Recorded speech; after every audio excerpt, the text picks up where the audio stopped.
Hi, everybody. Thank you for joining me with this brief Q&A with Canadian director and writer, Matt Bissonnette, who now joins us on the screen. Hello, Matt.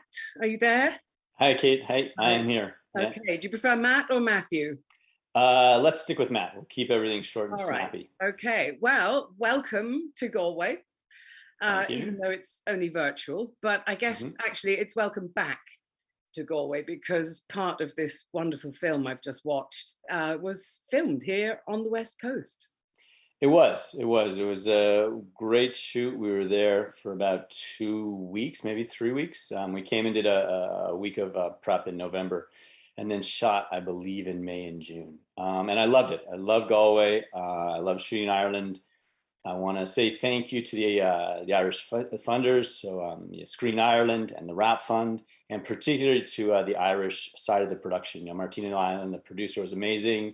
John Brady, line producer, held it all together. The Irish crew was phenomenal. So good to work with. Such sort of skillful craftsmen and technicians and professionals, and just such nice folks to work with. Declan, Eamon, Dahi, Tracy, all of them, everyone. I'm forgetting so many names, but they were all amazing. So thank you. Oh, well, thank you for making such a splendid film. Thanks. Yeah, I really, really loved it. It's got all the kind of things I like, not least the surreal elements of comedy, which I thought were extraordinary. I mean, I laughed out loud before the first 10 minutes were up, when the Canadian national anthem turns out to be Bird on a Wire, which it should be. Listen, I think there's a GoFundMe page. We'll try and get it done. It's so funny. And I love all those touches, but extraordinary, because really this film is about very heavy subjects. It's about death, addictions, loss, accountability, reparation. I mean, these aren't minor themes, and to be able to play with them with such grace and gentle humor, I thought was a wonderful achievement. I really loved it. Oh, thank you for the kind words. I mean, when you're making a film, there's obviously things you want to cover. There's things that I was interested in, things that Gabriel was interested in, themes that we kind of wanted to delve in to, because that's why you make something. But I also like contrast a lot, and particularly just in everything, but particularly if you're making sort of a dark film, my kind of feeling on it is, well, it's already dark. You don't need to shovel more darkness on top of that and then wrap it up in some darkness. I think that it's a little more interesting, just to me, to have something else going on and to have things colliding a little bit and have it a little broken up and busted up, not so neatly encapsulated in one theme. Do you know what I mean? Because I think life, as we all know, tends to go outside the lines. So you would like the art to kind of, if it can, follow along those same paths. Yeah, I think that's why it resonates so well. It feels right. It feels right. Thanks. It doesn't feel kooky. It feels absolutely right. Yeah. Well, thank you. I noticed that, well, you're the screenwriter as well as the director. So I guess for you, which came first, the chicken or the egg? Did you want to be a director because you'd written things, or how did it come about? Sorry, I've got a dog here. Yeah. Oh, no worries. So I got a dog, but she's inside, so they can meet up after. The writing came first. I studied literature at school, English lit, and I took some film courses. I was interested in film, but the way it really came about, I had finished school. I was working on a novel. I was working and also writing a novel. A guy that I grew up with, knew I was writing and said, "Do you want to work on a screenplay?" We finished the screenplay together. At that point, we ended up directing the movie together, and he knew more about filmmaking than I did. So I sort of went to his film school. He's a childhood friend of mine, learned how to do it on set, and then kind of carried on from there. That film did well enough that we sort of got to do another one, and then another one, and sort of so on and so on. So I kind of, haphazardly fell into it. And, what I like about it is, and I still write other stuff, but, writing is a fairly solitary endeavor. And, you sit in your garage, like I'm sitting in my garage right now, and you do it, and the nice thing about movies is then you get to take this, 90 pages, and you get to go to Galway and meet all these tremendous folks, and they bring all their talents to it, and enrich it to such a degree that you couldn't have thought possible. So that's sort of the thing that I get out of it, to sort of see the thumbnail sketch that you kind of jot down, then sort of transform into something, and you're looking at it going like, where did this come from? How'd this happen? So, Yeah. so that's a real kind of blessing that and why I enjoy making it. That's Sure. yeah. Yeah. That's a long answer to your question. No, it's a great answer. It is a great answer, because it's a peculiar and slightly schizophrenic mixture, isn't it? This long time spent alone with a blank page. Yeah. And then you're jettisoned out onto the circuit to collaborate with people and take it on the road. Yeah. Again, it's that contrast, I think that's really has been my experience of life, is sort of an exercise in contrast, if anything. So true. Have you had, given the pandemic and all that, have you had an opportunity to see the film with an audience? No. No, I watched it with my dog, and then my wife. So that's as big as the audience got. We were maybe going to go to Spain at the end of the month, but then things got a little too tricky. So somewhere down the line, I think it'll happen. But this one, you sort of have to kind of. It has to. Because I although I loved watching it, I really it was when I started laughing that I missed seeing it with an audience, because I think an audience is really what makes the comedic souffle rise. It does, and that's sort of what makes cinema, and I think that's sort of what that distinguishes, the movie theaters, and why movie theaters are so important, right? And why it's so important to sit with other human beings in the dark and experience together, because that changes the whole nature of it. Like, it's sort of a obvious observation, but the way you experience something completely transforms the thing you're experiencing. Like, a movie or a song never changes, but if I listen to that song with 900 other people in a crowded room, I'm going to have a much different experience than I'm listening to on my little, ticky-tacky walk thingy. Absolutely. And the same with a movie. I think, David Lynch once said someone told him that they had watched his movie on a phone, and he said, well, the thing is, you haven't seen my movie. You haven't seen it at all. And listen, people want to watch it any way they want. God love them, more power to them. But I think the real experience of cinema is in, and I'm super excited. I would love to be in Galway. I think they're going to do an outdoor screening there, and that would be something just like I would love to see. So maybe someone take up the phone and do a little. I will. I'll record, thing for me. I'll record the response for you. There you go.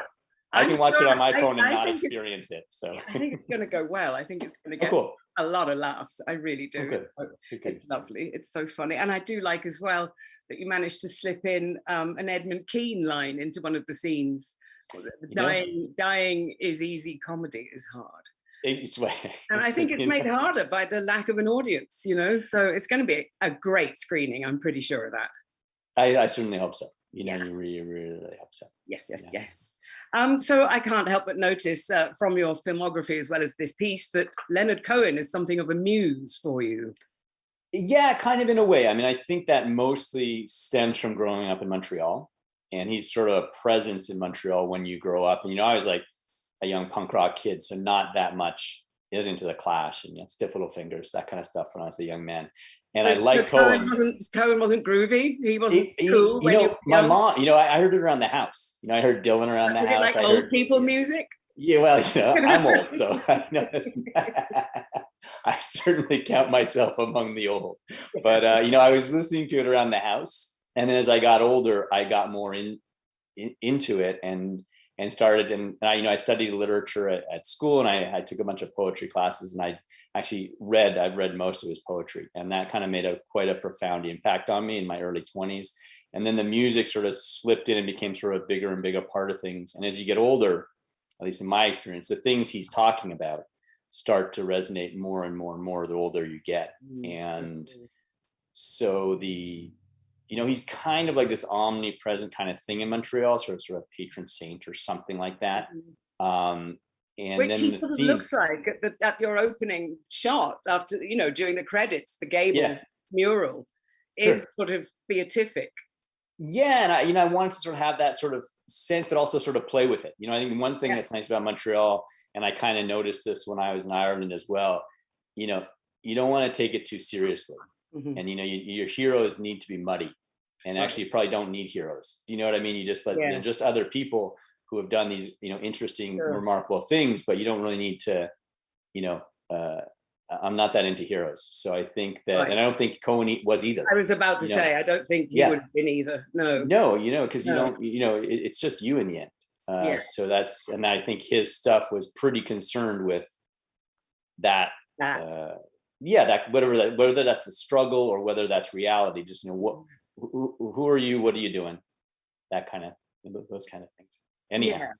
And I don't think this film necessarily needs any understanding or familiarity necessarily with Cohen to work, which is to its advantage. I think you get more, you get the icing on the cake if you're enjoying the references, but I don't think, if you don't know anything about Leonard Cohen, I think the film totally stands on its own.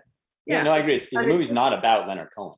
Exactly. It's about the characters in the film, and it's about being a human being, and that kind of stuff. So tangentially, it's about Leonard Cohen. He's just sort of part of the ideas that are floating around. And I'm always surprised. We kind of, they send along. I don't really follow stuff, but every once in a while, my producer will send along, and someone sent like a message to him and goes like, what is this music? It's great. And you're like, you don't know. That's sweet. It's the idea that we kind of introduce somebody to Leonard Cohen is kind of blows my mind a little bit. But, anyhow, that's strange things happen. Yeah. Have you ever done any acting yourself? Because I noticed your brother is in the film. No.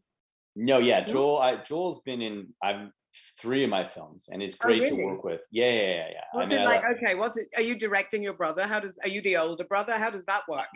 I am older. Okay. And when we're working, it's very professional. And I actually don't direct actors a whole lot anyhow. My sort of feeling on it is if you can, cast properly, get the absolute best person you can to play that role, and then try and leave them alone. As long as they understand the movie that so you have an idea of the movie that you're carrying in your head, you kind of have a talk with them, express that to them, and then they're gonna think about it much more than you are, and they're gonna bring a level of commitment that you're probably not capable of. So you sort of get out of the way to a certain extent. So it's the same with him. You kind of you trust them to show up with their work done, and so far everyone always has, and you let them do their work, and then you kind of go home. So, lovely. That is almost a direct quote of John Huston's. He used to say very self-deprecatingly that he didn't direct actors. He just cast them and trusted them and left them alone. So casting's really the thing. Casting's actually where the director needs to think the most, and then so that's really where all the work is actually in doing that thinking. Yeah. So you haven't got the acting bug then? No, I like being on the other side of the camera. Yeah. And does Joel direct as well? Is it a two-way thing? He has not yet. He might. You never know. Yeah. but not yet. Yes. Yeah. He'll probably watch this and get the idea. Maybe. I wondered, just out of curiosity, because one of the things I really enjoyed about the surreal sequences was when the characters burst into mime of Leonard, of songs. Right, and it reminded me very much, in a very powerful way, in a very good way, of the early Dennis Potter TV series, which I don't know if you're familiar with, like Heaven. Where he mined a very rich scene of 1930s sheet music, and in a similar way used them to illuminate wonderful human moments. I think Gabriel actually asked me. We were standing on the road in Galway, somewhere up in Connemara, and he said, he turned to me and goes, "Why are there songs in this movie?" And I mean, he liked it, but he was just, he was curious. And I said, and I thought about it for a second because I hadn't thought about it that much, but it was like, because they impart a kind of joy, and they express something that you can't express usually in words or even in dramatic tensions. Like there's something other that goes on with music that you're not really capable of doing by having two people talk together or fight with each other or kiss or whatever. It adds that kind of element. And I think it also had this sort of feeling sometimes of the character stepping into the other side of things. Yeah. Once they open their mouth and become part of it. So by singing or by, voicing the lyrics, they sort of slipped over to the other side a little bit, which I liked. That's right. Yes, that works beautifully. And there's something, I was thinking about this the other day because I was reading Gabriel's memoirs recently. And it just got me, because he's such a good writer. He is, yeah. It got me thinking about, the number of good actors who are also great writers. The two go hand in hand. It's a very long list. Peter Ustinov. Well, they spend their whole life with language. With words. So he spent his whole life with language. So his it's wordsmithing. Yeah, and his what's so remarkable about his book is that his voice is so strong from the first sentence. Yeah. Whether you know him or not, I sort of it's interesting because I knew him from doing the film, and I was sort of like, oh, this is like having him read this thing to me. But I think that would be experience if you hadn't known him. I think for sure. So strong, superb writer. But then I got to thinking, okay, so acting and writing, those two things go together. And then I thought, yes, music. It's there's so many good musicians are also great artists. So I think that brings us back to the use of that kind of music in the right place with images. Music and images, they go together beautifully.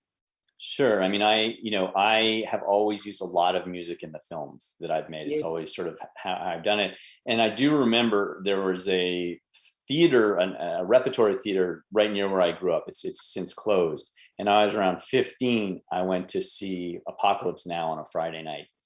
And just the opening sequence of that Doors song, it kind of blew my mind. And I think since then, and there's so many other people who use music so well, but Coppola is definitely one of them. And to be able to sort of take a story and then an interest in photography and then an interest in music and combine them in cinema, in some ways is like this perfect art form. That, well, at least you know what I mean. It has such such power.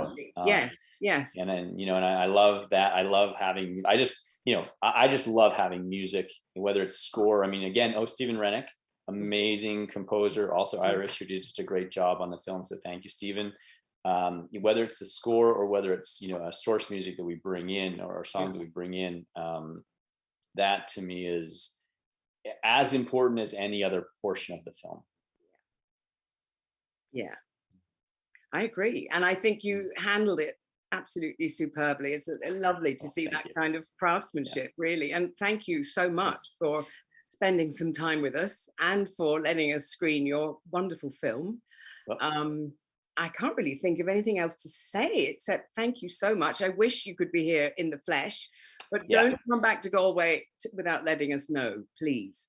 We were saying we'd make a sequel. Okay. Deather of the Ladies' Man. And anyhow, thank you so much. It's been lovely chatting. Thank you to everyone for watching the film. And have a great day. Okay. Thank you, Matt. All right. Take care. Thanks everyone for joining us. And that's it for now. Bye-bye.